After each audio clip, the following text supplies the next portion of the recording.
A Shattered Life. By Matt Demersky. I don't know when you're going to read this, but I can tell you when it started. I was out for a walk alone in the woods when the entity came for me. It was beyond a blur. It was, for lack of a better term, absence of meaning. Where it hid, there were no trees; where it crept closer, there was no grass; through the arc it leapt at me, there was no breeze of motion. There was no air at all. As it struck, I felt the distinct sensation of claws puncturing me somewhere unseen, somewhere I'd never felt before. My hands and arms and legs and torso seemed fine and I wasn't bleeding, but I knew I'd been injured somehow. As I fearfully ran back home, I could tell that I was less. I was vaguely tired, and it was hard to focus at times. The solution at that early stage was easy: a big cup of coffee helped me feel normal again. For a while, that subtle drain on my spirit became lost in the ebb and flow of caffeine in my system. You could say my life began that week, actually, because that was when I met March. She and I got along great, though, to be honest, I'm pretty sure I fell in love with her over the phone before we even met. It was almost as if the strong emotions of that first week made the entity fight back. It was still with me, latched onto some invisible part of my being. The first few incidents were minor, and I hardly worried about them. The color of a neighbor's car changed from dark blue to black one morning, and I stared at it before shaking my head and shrugging off the difference. 2 days later, at work, a coworker's name changed from Fred to Dan. I carefully asked around, but everyone said his name had always been Dan. I figured I'd just been mistaken. Then, as ridiculous as this sounds, I was peeing in my bathroom at home when I suddenly found myself on a random street.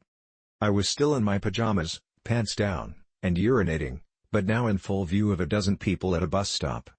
Horrified, I pulled up my clothes and ran before someone called the cops.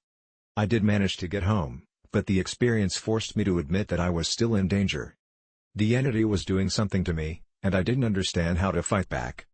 Mar showed up that evening, but she had her own key. "Hey," I asked her with confusion. "How'd you get a key?" She just laughed. "You're cute. Are you sure you're okay with this?" She opened a door and entered a room full of boxes. I know living together is a big step, especially when we've only been dating 3 months. Living together? I'd literally just met her the week before. Thing was, my mother had always called me a smart cookie for a reason. I knew when to shut my up. Instead of causing a scene, I told her everything was fine, and then I went straight to my room and began investigating. My things were just as I had left them, with no sign of a 3-month gap in habitation, but I did find something out of the ordinary: the date. I shivered angrily as I processed the truth. The entity had eaten 3 months of my life. What the hell was I facing? What kind of creature could consume pieces of one's soul like that? I'd missed the most exciting part of a new relationship, and I would never understand any shared stories or in-jokes from that period. Something absurdly precious had been taken from me, and I was furious. That fury helped suppress the entity. I never imbibed alcohol. I drank coffee religiously. I checked the date every time I woke up. For 3 years, I managed to live each day while observing nothing more than minor alterations. A social fact here and there, someone's job, how many kids they had, that sort of thing, the layout of nearby streets, the time my favorite television show aired, that kind of thing. Always, those changes reminded me the creature still had its claws sunk into my spirit. Not once in 3 years did I ever let myself zone out. One day, I grew careless. I let myself get really into the season finale of my favorite show. It was gripping, a fantastic story. Right at the height of the action, a young boy came up to my lounger and shook my arm. Surprised, I asked, "Who are you? How did you get in here?" He laughed and smiled brightly. "Silly daddy." My heart sank in my chest. I knew immediately what had happened. After a few masked questions, I discovered that he was 2 years old, and that he was my son. The agony and heartache filling my chest was nearly unbearable. Not only had I missed the birth of my son, I would never see or know the first years of his life. Mara and I had obviously gotten married and started a family in the time I'd lost, and I had no idea what joys or pains those years contained. It was snowing outside. Holding my sudden son in my lap, I sat and watched the flakes fall outside. What kind of life was this going to be if slips in concentration could cost me years? I had to get help. The church had no idea what to do. The priests didn't believe me, and told me I had a health issue rather than some sort of possession. The doctors didn't have any clue. Nothing showed up on all their scans and tests, but they happily took my money in return for nothing. By the time I ran out of options, I'd decided to tell Marge. There was no way to know what this all looked like from her side. What was I like when I wasn't there? Did I still take our son to school? Did I still do my job? Clearly, I did, because she seemed to be none the wiser, but I still had a horrible feeling that something must have been missing in her life when I wasn't actually home inside my own head. But the night I set up a nice dinner in preparation, she arrived not by unlocking the front door, but by knocking on it. I answered, and found that she was in a nice dress. She was happily surprised by the settings on the table. A fancy dinner for a second date? I knew you were sweet on me. Thank the Lord I knew when to keep my mouth shut. If I'd gone on about being married and having a son, she might have run for the hills. Instead, I took her coat and sat down for our second date. Through carefully crafted questions, I managed to deduce the truth. This really was our second date. She saw relief and happiness in me, but interpreted that as dating jitters. I was just excited to realize that the entity wasn't necessarily eating whole portions of my life. The symptoms, as I was beginning to understand them, were more like the consequences of a shattered soul. The creature had wounded me, broken me into pieces. Perhaps I was to live my life out of order, but at least I would actually get to live it. And so it went for a few years, from my perspective. While minor changes in politics or geography would happen daily, major shifts in my mental location only happened every couple months. When I found myself in a new place and time in my life, I just shut up and listened, making sure to get the lay of the land before doing anything to avoid making mistakes. On the farthest flung leap yet, I met my 6-year-old grandson, and I asked him what he wanted to be when he grew up. He said, "Writer." I told him that was a fine idea. Then, I was back in month 2 of my relationship with Mar, and I had the best night with her on the riverfront. When I say the best, I mean the best. Knowing how special she would become to me, I asked her to move in. I got to live through what I'd missed the first go-around, and I came to understand that I was never mentally absent. I would always be there, eventually. When we were moving her boxes in, she stopped for a moment and said she marveled at my great love, as if I'd known her for a lifetime and never once doubted she was the one. That was the first time I'd truly laughed freely and wholeheartedly since the entity had wounded me. She was right about my love for her, but for exactly the reason she'd considered a silly romantic analogy. I had known her my whole life, and I'd come to terms with my situation and found peace with it. It wasn't so bad to have sneak peeks at all the best parts ahead. But of course I wouldn't be writing this if it hadn't gotten worse. The entity was still with me. It had not wounded me and departed like I'd wanted to believe.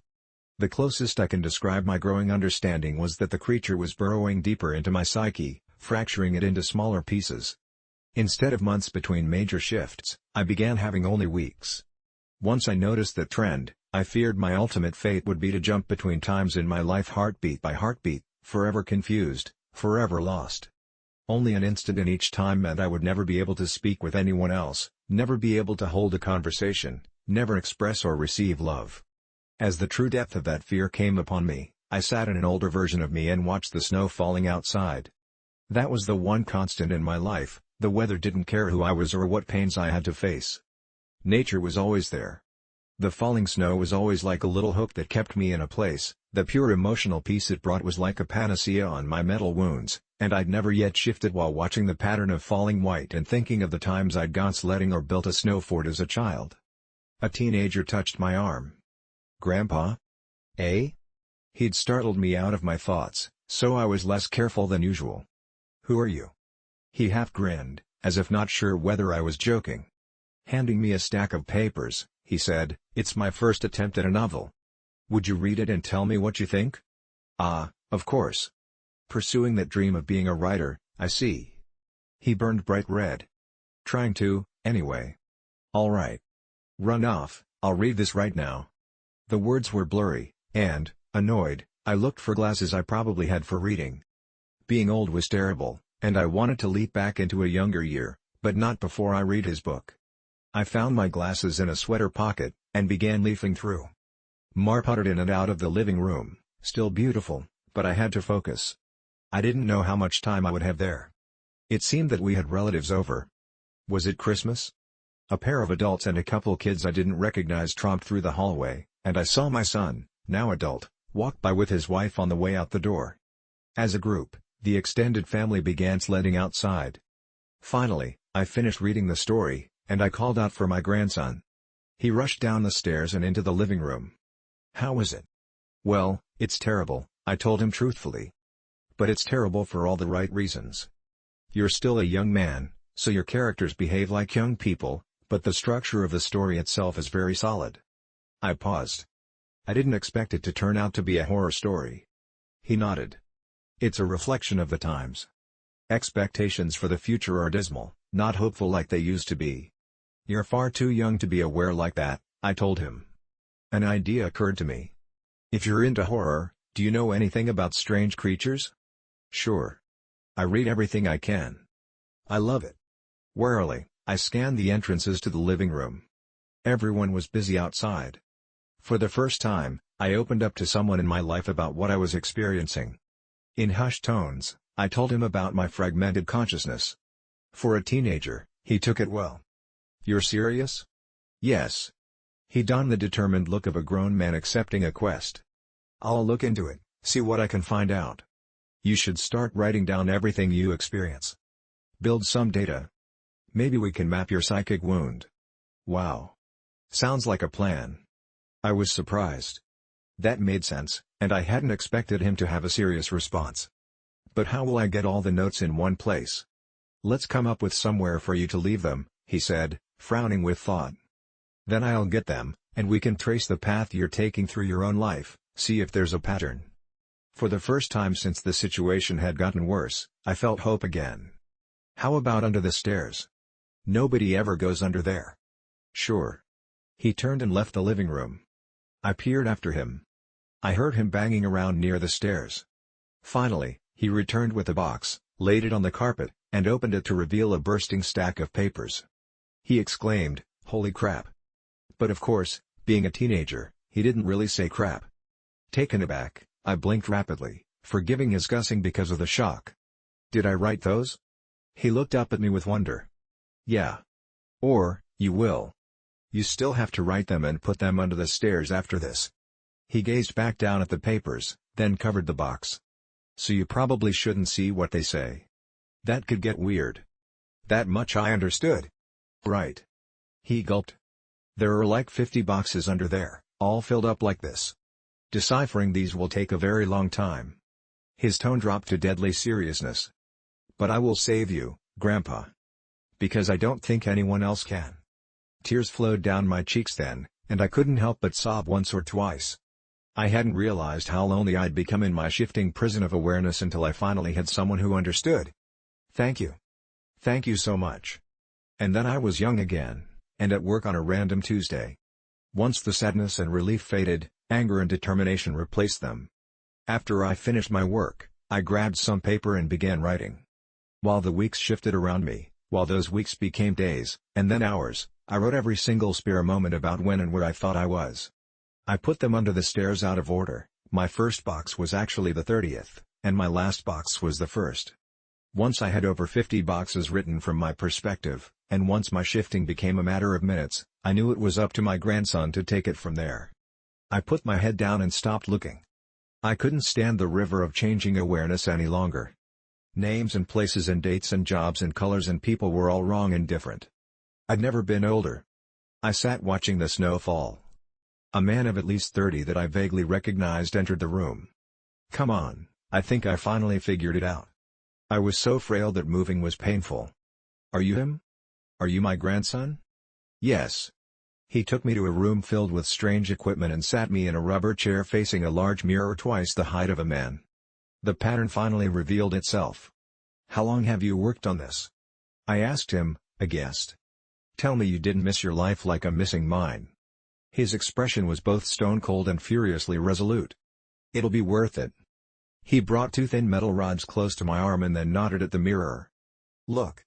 This shock is carefully calibrated." The electric zap from his device was startling, but not painful. In the mirror, I saw a rapid arcing light silhouette appear above my head and shoulder. The electricity moved through the creature like a wave, briefly revealing the terrible nature of what was happening to me. A bulging leech-like mouth was wrapped around the back of my head, coming down to my eyebrows and touching each ear, and its slug-like body ran over my shoulder and into my very soul. It was a parasite. And it was feeding on my mind. My now adult grandson held my hand as I took in the horror. After a moment, he asked, "Removing it is going to hurt very badly. Are you up for this?" Fearful, I asked, "Is Mar here?" His face softened. "No. Not for a few years now." I could tell from his reaction what had happened, but I didn't want it to be true. "How?" "We have this conversation a lot," he responded. "Are you sure you want to know? It never makes you feel better." Tears brimmed in my eyes.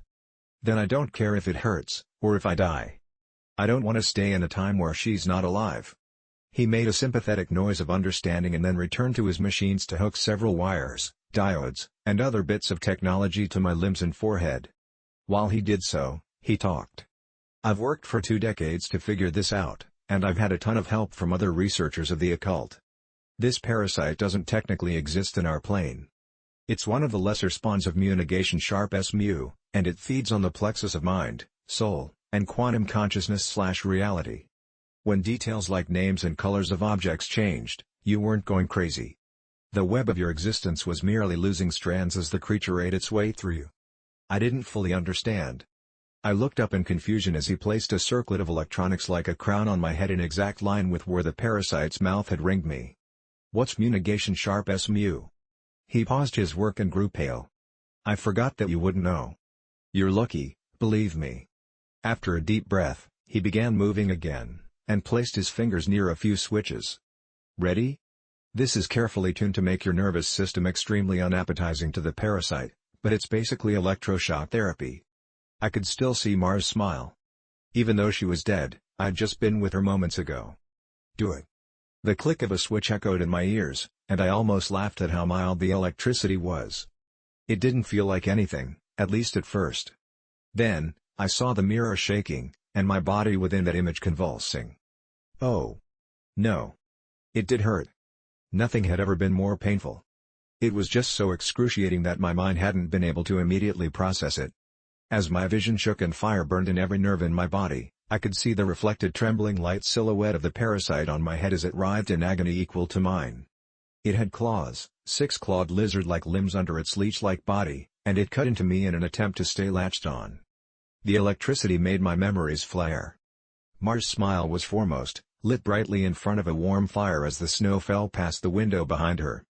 The edges of that memory began lighting up, and I realized that my life was one continuous stretch of experience. It was only the awareness of it that had been fragmented by that feasting evil on my back.